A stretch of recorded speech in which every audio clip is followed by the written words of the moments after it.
and we are going to welcome to the show the very lovely economist from the CTU and podcast extraordinaire from Locked Out. It's only bloody Craig Renney. Kia ora, Craig. Kia ora, Pat. How are you? I'm good. I see you're in casual mode because you haven't got a jacket on, but you're still wearing a shirt. So, you know, you've got to have the... It's been a long day. Let's put it like that. Yeah. Is this Christmas for you, or is this like hell? Is this like a hell day for you? What is your... How do you feel about it? It's great. It's you know, any day you get fresh economic data is a good day. Anytime you get to interpret what's going on is a good day. But sort of, it's been a long day because we don't normally get days where the data moves around as much as this, where we can quite clearly see what's going on quite as much as this data set. And I was just listening into the show, and so I thought I'd be adding the cheery, uplifting end to this particular slot. It's do you want me just to talk and tell the viewers at home about GDP? I thought what we'd do is it's funny. Nicola Wilson is the only person in the world that sits down during a stand-up. So she had a sit down today, and this is on the Herald's website, and you can see it's 30 minutes long. And I thought, I should go through this and pull out some clips, and then we could just talk about that.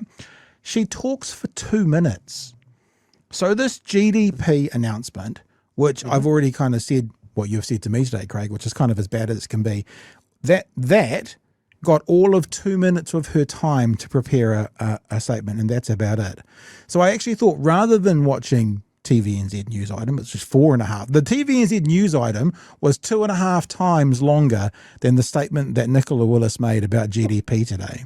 Something else that's interesting about this statement, because then it goes into Q&A with the journalists, she mentioned the phrase tariffs 13 times. Me wonders if they're trying to point to do like the squirrel, look away. The word tariff got mentioned 13 times in this. So I thought what we might just do, Craig, is actually watch the 2 minutes of her actual prepared statement, and then we can speak to it, because she says some things that don't make much sense from what you've told me. I might stop a couple of times, but let's have a listen to what Nicola Willis said today announcing the GDP numbers. Well, as expected, economic data released today reflects the impact that global uncertainty... See, I'm not going to stop this quickly, but that confused me from the start. As expected. Now, we'll talk about it at the end of this clip, Craig, but from what you've said and from what most analysts and banks have said, this was not expected at all. But the first words out of her mouth were, as expected. So we can come back to that at the very end. We'll try and let her get to her points, though. Volatility has had on New Zealand workers and businesses. The Stats NZ figures released today show that having increased 0.9% in the first 3 months of the year, GDP has now fallen back 0.9% in the second quarter of the year. International turmoil and uncertainty relating to tariffs clearly had a significant impact on firms and households' willingness to make investment decisions. Economists will have a range of views. Oh, we've got one of those tonight, Whānau, so we can find out a range of views, because we have one. We have one that we prepared earlier. My view is that the Trump tariff announcement had an outsized effect on the New Zealand psyche and people's willingness to take the risk of greater investment. I didn't know she was a spiritual person talking about New Zealand's psyche, but she's obviously turned into something there. Second quarter of the year, which is what relates to the data we're discussing today, started the day before United States tariffs were announced, and it does seem to have had a chilling effect here at home. The economy had been growing strongly in the previous 6 months, but suddenly had the stuffing knocked out of it. And I feel for all those people and businesses who have been affected, and I think this data reflects sentiment that was already widely understood on the ground. Oh, that's interesting. So this was completely expected and everyone knew this was coming. This is what we're hearing so far. It is important to remember that this is backwards looking data. We are now nearing the end of the third quarter and there are signs that the economy is now growing again. People have recovered from the sentiment impact of the Trump tariffs to some extent. Yeah. In addition, lower interest rates are filtering through the economy. There is evidence of increased mortgage lending.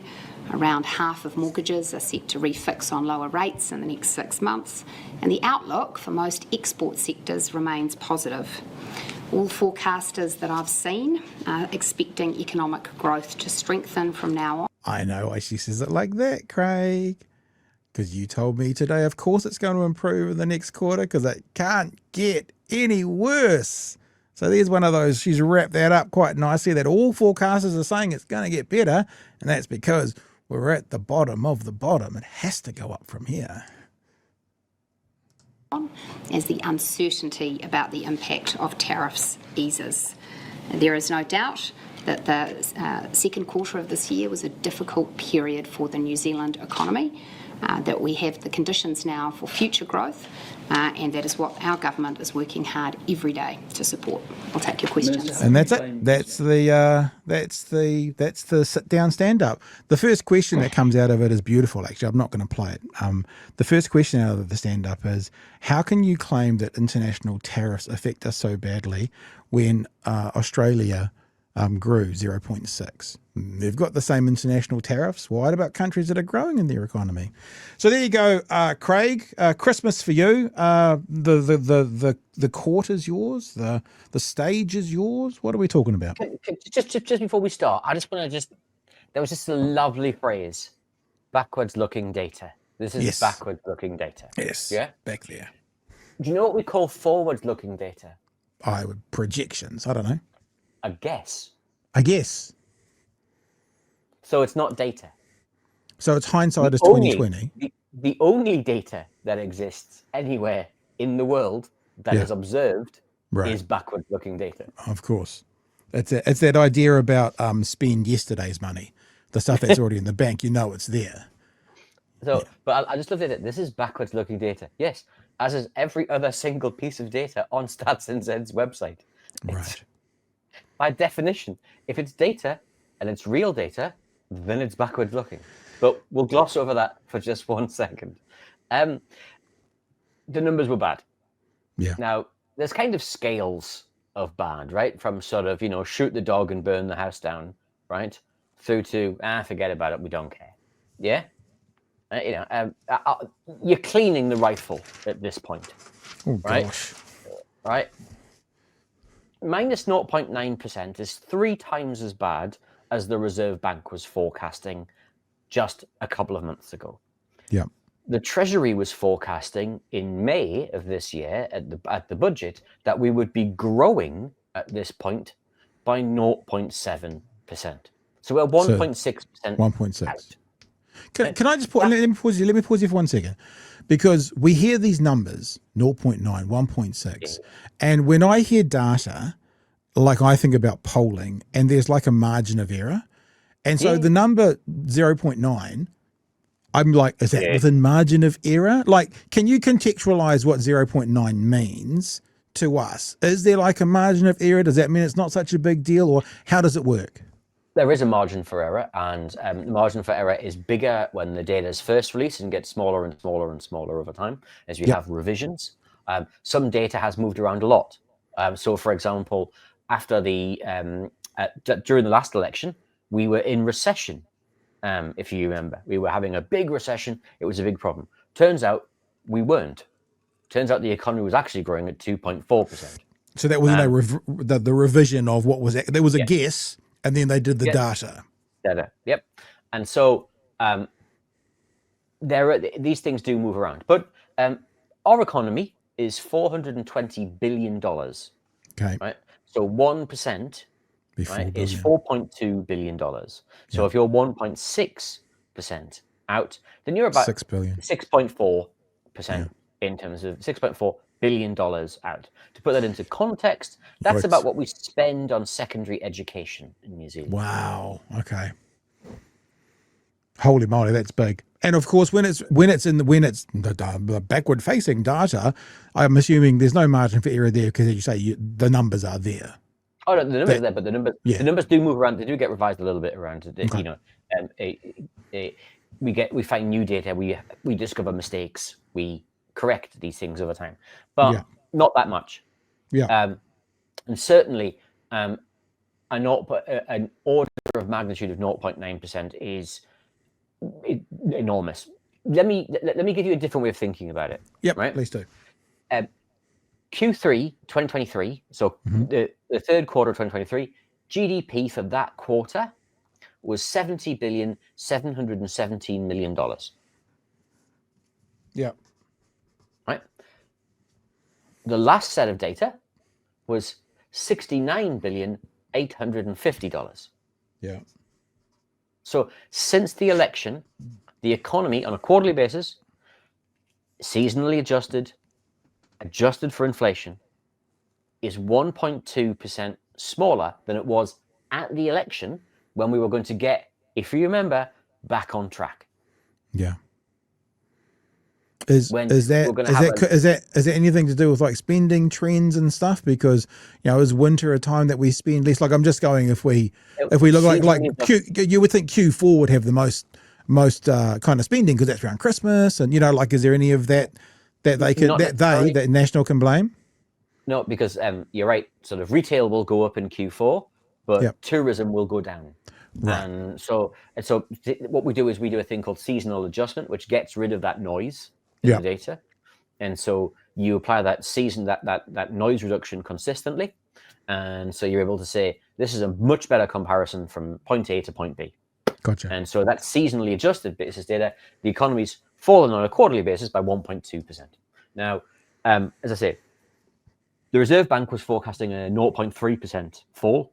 Yep. Treasury a 0.7% increase. The big banks, ANZ was forecasting a 0.4% fall. Westpac a 0.4% fall. So this is more than twice as large as the kind of mainstream forecasters were saying about the economy. Mm-hmm. GDP fell in 10 out of 16 sectors. Why is that important? Because the Minister of Finance talked about Trump's tariffs and the impact that Trump's tariffs have, and as you say, suggested that it somehow psychologically impacted New Zealanders. Now, I'll leave whether or not most New Zealanders care or think about whether or not Trump's tariffs are having an impact on their lives when they're buying a tin of beans, but let's assume it might be true. When your economy in 10 out of 16 sectors falls, manufacturing fell 3.5% in 3 months. So if we extrapolated that out over a year, that would mean manufacturing had fallen about 15% over a year. Right? That's a COVID level event. Mm. Right? Mining fell 4.1%. It's a small number. It moves around a lot, but it fell a lot. Retail trade fell. Financial services fell. Business services fell. Healthcare and social assistance fell. Agriculture fell. Forestry fell. So some of these things, agriculture, might face tariffs. But healthcare and social assistance doesn't face any tariffs. Financial services, by definition, is a service. There is no tariff. Business services, there is no tariff. This is bananas. You can blame Trump all you want. You can blame an orange-faced baboon in the White House as much as you like, right? Yeah. The difficulty is when 10 out of 16 sectors falls, then by definition, that's a broad-based fall in the economy. That's very little to do with one point. This is you can hear the sound of the confidence being sucked out of the economy. Yeah. Yeah. I think what we try and do here is be fair, and we say to this government, we will hold you to the same standard you held the last government to, or we will hold you to the standard you set for yourself. Now, I think international pressures can make a difference and can impact us, yet this government refused to allow the last government to cite international pressures based around a once-in-a-generation pandemic and, supply side issues going on because of that pandemic. They refuse to allow them to point to that. So I think it's only fair that we do not allow this government, how much they do or don't impact, to point to tariffs, because you are going to be held to the same standard as you held the last guys to.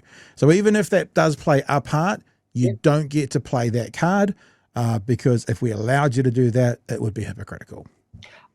Well, even if we allowed them to play that card, it would still be meaningless, as you pointed out originally. Australia is growing. The basket case of the economy, that where I come from, the UK, that's growing again. The US economy right now is growing. Around the world there is some growth. Particularly the trading partners we work with, even the Chinese economy, whilst struggling, is growing. Yeah. There is not, unemployment in Australia is 4.2%, and they've got huge labour demand problems, which is why we have New Zealanders getting on airplanes as fast as is humanly possible. So this isn't just one-off factors. This isn't a Trump tariff. This isn't, oh no, we ran out of concrete, so therefore the construction sector falls apart. Right? Yeah. This is a broad-based, decline in the economy. And, to give you a different number to help, again, the audience understand what's really going on, over the past 15 months, we have been in economic decline. So GDP's been going backwards for 9 of those 15 months. Wow. So it's not a one-off effect again. It's not like, oh, this has just suddenly turned up. Actually, we were doing badly. We went up a bit and we've gone back down again. And the reasons for this are quite straightforward in the data.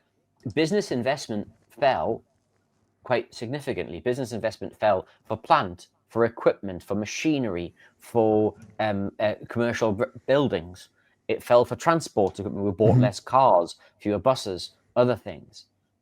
So business investment fell across the piece. Residential investment fell 1.9%. So we're building fewer houses. And against a year ago, construction is about 10% smaller than it was a year ago. So that means that literally we have 16,000 fewer people working in construction than at the election. Now, this is what I mean by, it's not only not great, all of the sectors are seeing the same thing. Yep. We're seeing this broad-based decline. This GDP number is enormous. And hilariously, as you said earlier, Pat, things will get better simply because they cannot get worse. If they continue to get worse at this rate, then something, we need to be checking the dials to make sure we're collecting the data properly, because it's kind of, oh, hang on a second, there must be something else amiss. I see this afternoon. It's like you've got a water tank and the water tank is bone dry. There is literally not a drop of water in it. So literally the only thing that can happen is a drip of water can be added in, and then 2 drips and then 5 drips.